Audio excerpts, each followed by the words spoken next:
I'm here with Enoch Burke and Martina Burke outside Wilson's Hospital School in County Westmeath. Enoch Burke has turned up here for work since Monday, the beginning of the school term. And it's been a bitterly cold week with temperatures plummeting to -3, -4 degrees at times, and Enoch forced to stand outside the door of this place where he is an employee and remains an employee in his 7th year of employment. And this all went back, Enoch, all goes back to that time in May 2022 where the principal made a demand of all staff to address a young child by a new name and the they pronoun. Isn't that correct? That's correct, yes. And this is my 7th year here in employment at Wilson's Hospital School. And I've been here now for the past 3 days, as Isaac said, in the bitterly cold, outside, -3, -4 degrees. There's very little you can do in a situation like that except keep moving to keep your blood moving. It's very cold. And students watching from classrooms. And I am a teacher of German and history here. Got on well, loved by the students, and indeed over the last week, students knocking, waving, looking for selfies. But it all goes back to 2022, where I was asked to accept transgenderism, and I said that was something I couldn't do. And it's now 2025. It's Thursday the 9th of January. This has been going on this is the 3rd year this has been going on, and it could be all over today if the Church of Ireland patron, the Bishop, was to do what she should do. This is a Church of Ireland school. It has a Christian ethos. I upheld that as I was to by my contract, and I said I could not accept transgenderism. I couldn't teach children and something that's simply wrong. I could not do that. To tell a young boy that he was they, that was something I couldn't do. And I have been failed by Bishop Pat Storey. Betrayed, yeah. The bishop, the patron of this school, betrayed by her. For these past 3 years, she has been silent. You know, a patron it comes from an old word, pater, father. It means a protector, a defender, somebody, a supporter. And that is what a patron is. They stand behind the ethos and they uphold it. And for these past 3 years, she has been silent. She has been silent. She told you, Enoch, didn't she? Am I right in saying that when you did write to her, before any of this happened publicly, you did write to her, Enoch, and she told you that she stood firmly behind, she had full confidence in Niamh McShane, the principal of this school, who is a promoter of LGBTQ plus transgender included ideology. Niamh McShane promotes that. So Pat Storey, the Bishop, had full confidence in a woman who promotes transgender ideology. And that's the bishop, the so-called bishop of this Church of Ireland with the Christian ethos school. I'm right in saying that? Yes, that's correct. Yes, and she's the patron. She sits on the board of directors and she makes appointments to the board of management. She has the power. She is the patron. That's her responsibility to do that. Apparently, she doesn't agree with the ethos of this school. That's very clear now, that Bishop Pat Storey does not agree with the ethos of this school. So therefore the public are being deceived by the ethos, that it's a Christian school, believing that God made them male and female. Yes. That's written down there. It's on the book.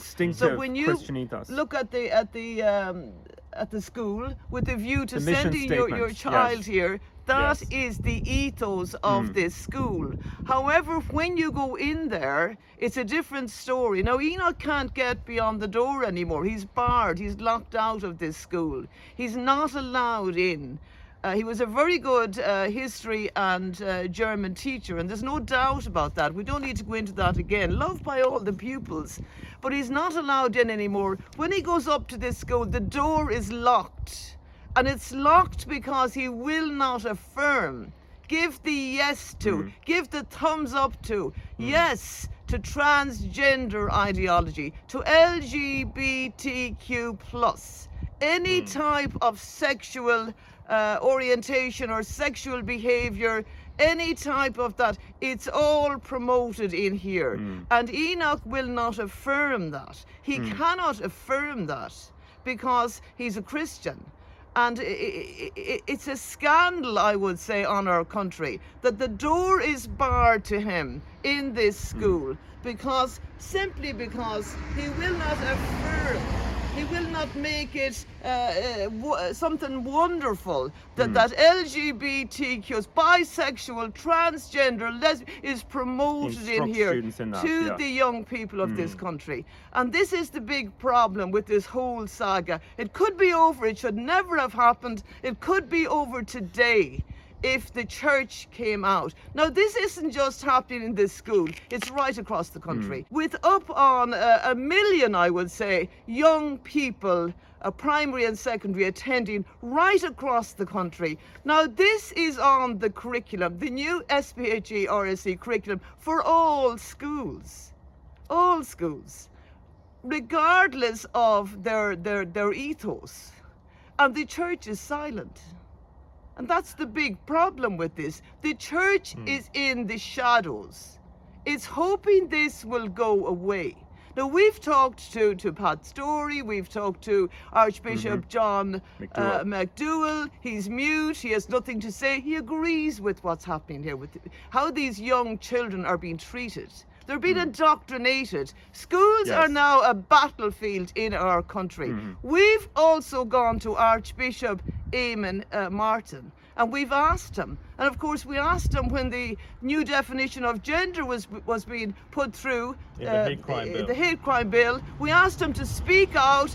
That didn't happen. A clear message was not given by Archbishop Eamon Martin. And of course, there has been huge controversy around this. We've had the whistleblower come out. These trained teachers, they're being trained. They're being trained by the Department of Education, courses in DCU. And we've had the whistleblower come out, and she told us it's depraved, it's unbelievable, it's perverted what's being taught to our young people. She said it's absolutely satanic.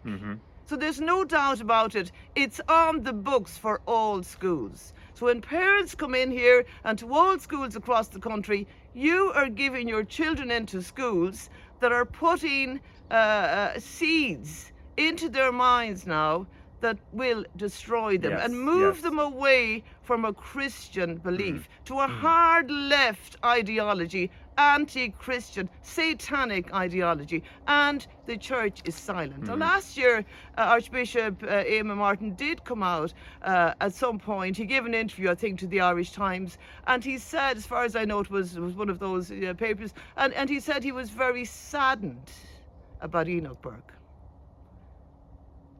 I mean, I don't know what that means. He's very saddened. Is he saddened that up in 1 million pupils, young people are being indoctrinated with hard left ideology, anti-Christian ideology? We all know the scripture that says, suffer, allow the little children to come unto me. Forbid them not. They are being forbidden. They're being forbidden to have a Christian belief.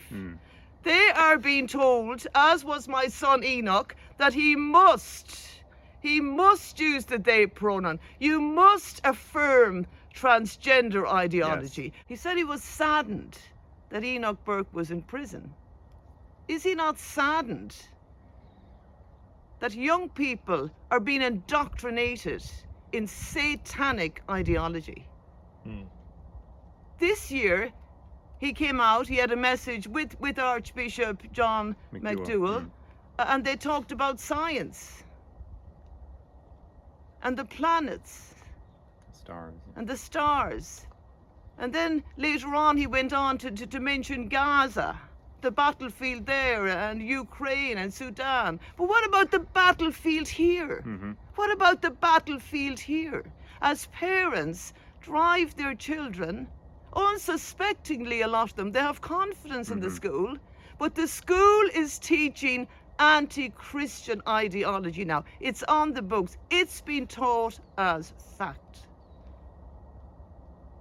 So he needs to point to that. It starts in our own home and in our own country. And Archbishop Eamon Martin and Archbishop John McDowell, you know that well.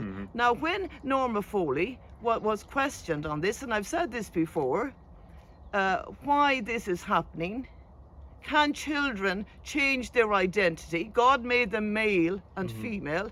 Are we going to put this burden now on young people, primary school students, secondary school students, that if they're a boy, they may be a girl, really. They've got to make their minds up. They've got to decide for themselves. Are we going to allow them to be encouraged to engage in all types of perverted sexual activity? It is criminal what's happening in our schools. And this is on the books, on the new SPHE RSE curriculum. It's a fact. And Norma Foley was asked, and she was put into a corner, and when she said there was huge consultation for many months and perhaps years, I don't know. But she said that right across the board there was huge consultation, there was written submission, there was talks, around the table talks, and she said the church was involved, and it was signed off by all parties involved, and she said including the church. So I believe the archbishops need to come out now. Did they sign off on this? Do they agree with it? And if they don't, they need to speak to the nation. It's unfair that my son is being scapegoated. It's not about Enoch Burke, really. It's about transgender ideology, LGBTQ plus, every type of perverted sexual activity, anti-Christian, which is promoted now in every school, primary and secondary, across the country. That's what it's really about. And when we have people come out on our papers, and we had them this week saying, oh, ignore Enoch Burke, he'll go away. What about the transgender ideology? What about the perversion they should be ashamed of themselves? And you know who I'm speaking about. You should be ashamed of yourself, Brenda Power, coming out saying ignore Enoch Burke, he'll go away. So what about transgender ideology? What about our youth who are being destroyed? What about our youth who are mentally ill, who are stressed, who don't know how to deal with this? And sadly, many of them taking their lives. It's disgraceful. This won't go away. Those things won't go away. And we had the bill, Isaac, in the Shanad. And we had others, promoters, you know, who were supposed to be conservatives. Yes, our eyes were opened, I think, at that point. Yes. We had people like Ronan Mullen handing around sweets. Celebrating. Backslapping. There was a jovial atmosphere that evening. With those who have been pushing the bill. A tragic moment, a historic moment in the history of the state when the Oireachtas was passing that change for the first time into the statute books, something other than male or female. Multiplicity of genders. Was that a time to be handing around sweets? And then of course he'll tell you we voted against it. That's not enough. No. It's not enough just to vote against it. And I would say to the public, don't be deceived. Fight for your sons and your daughters. We had the Magdalen laundries, we had the industrial schools, we had the abuse after abuse after abuse, and we have parents sad now. Sad that they let their children, that they left them in the hands of the so-called experts. Don't be deceived, parents. Fight for your sons and daughters. And if these patrons don't agree with the Christian ethos, they need to come out and tell us that. Clearly, They need to come out. It's dishonest otherwise. Parents are trusting in the ethos of the school. As Martina said, they're trusting in it. They're relying on that. And if these patrons don't agree with it, they need to come out and say it. Otherwise, we might as well have no patrons at all. Yes. They simply aren't there. And the archbishops and the heads of these need to come out and make it clear. Do they agree that there are many genders, there are multiple? Do they agree that a young person or anybody can change their gender, their sex? Now, God is very clear. Thank God for the scriptures. God made them male and female. It's very clear. Do the heads of the churches agree with that? And if they don't, I do thank God for the scripture. And the wonderful thing about it, that never changes. Great clarity, and parents need to fight for their sons and their daughters and know what's happening in these schools.